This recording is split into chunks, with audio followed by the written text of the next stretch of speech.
Assalamualaikum warahmatullahi wabarakatuh. Siswa-siswa sekalian dimanapun Anda berada, kita berjumpa kembali di media daring pada mata pelajaran IPS kelas 9. Mari pada pertemuan kali ini kita awali dengan bacaan basmalah. Bismillahirrahmanirrahim.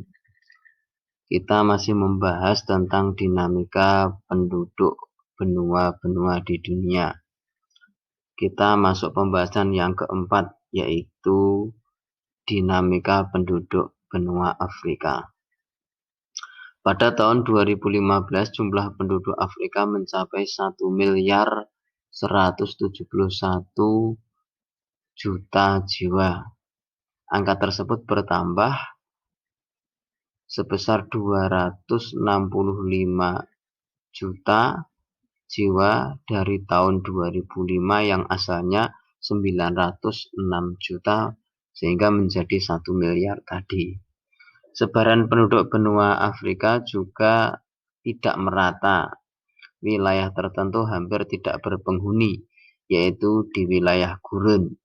Wilayah dengan kepadatan tertinggi terdapat di bagian Afrika Utara, bagian Afrika Barat, Afrika Timur, dan Afrika Selatan, serta di sepanjang lembah Sungai Nil dan seterusnya. Wilayah dengan kepadatan rendah terdapat di Gurun Sahara dan di bagian tengah benua Afrika. Ini benua Afrika, kita lihat. Ini Afrika, ya, benua Afrika. Ini wilayah utara, di sini itu penduduknya lumayan padat, di wilayah barat dan di wilayah timur, serta di sekitar Sungai Nil di sini. Wilayah gurun, ini ada Gurun Sahara dan ini Gurun Kalahari, itu jumlahnya sedikit sekali. Kemudian di wilayah selatan, termasuk Namibia, ini jumlah penduduknya banyak. Ini sebarannya bagian utara yang berwarna ini agak kemerahan, ini besar penduduknya, ini juga besar. Di bagian sini ini bagian di lembah Sungai Nil. Kemudian di sini ini Gurun Kalaharinya, di sini jarang. Kemudian di bagian selatan ini banyak. Kita lanjutkan. Kualitas penduduk Afrika umumnya relatif rendah. Berdasarkan kriteria Human Development Index, tidak ada satu negara pun yang memiliki kualitas penduduk yang sangat tinggi. Beberapa negara memiliki kualitas penduduk yang tinggi seperti Aljazair dan Tunisia. Negara yang kualitas penduduknya tergolong sedang antara lain negara Mesir, Afrika Selatan, dan Namibia. Sedangkan negara yang berkualitas penduduk rendah diantaranya adalah Sudan, Ethiopia, Kenya, dan Chad. Secara garis besar, penduduk Afrika digolongkan menjadi 4 kelompok besar, yaitu ras Negro yang mendiami sebelah selatan Gurun Sahara, merupakan penduduk mayoritas. Ras Negro ini terdiri atas beberapa suku bangsa, yaitu suku Masai, suku Kikuyu, suku Zulu, suku Sudan, dan suku Bantu. Ini adalah suku Masai, gambarnya itu. Kemudian yang B adalah ras Kaukasoid dari keturunan bangsa Arab yang mendiami Afrika Utara. Ras ini terdapat di sepanjang pantai Laut Tengah dan terdiri atas suku bangsa, yaitu suku bangsa Semit dan Hamid. Kemudian yang ketiga, ras Kaukasoid dari keturunan Eropa dengan kulit putih keturunan Eropa. Jumlahnya sedikit, banyak tinggal di Afrika Selatan. Kemudian yang keempat adalah suku pribumi, merupakan penduduk asli yang banyak tinggal di daerah-daerah pedalaman.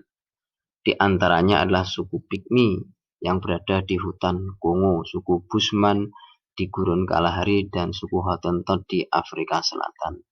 Ini adalah suku Pygmy. Budaya Afrika Selatan dapat dilihat dalam wujud seni, bahasa, dan agama. Karya seni dapat berupa ukiran kayu, kerajinan kulit, dan alat musik. Kerajinan patung biasanya menggunakan tema pasangan laki-laki dan perempuan, perempuan dan anaknya, laki-laki dengan senjata dan binatang, serta orang asing. Musik dan tari penduduk asli Afrika yang menggunakan tradisi lisan.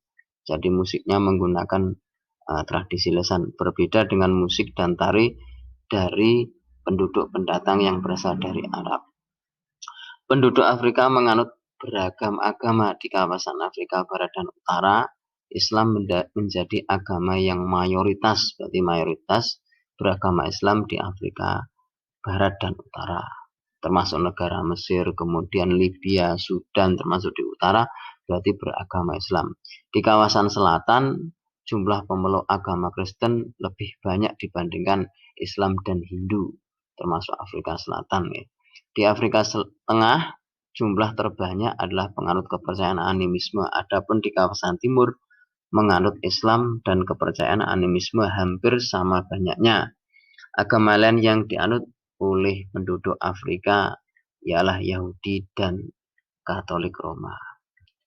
Siswa-siswa sekalian, untuk sementara pertemuan kita cukupkan dulu, kita akhiri dengan bacaan hamdalah.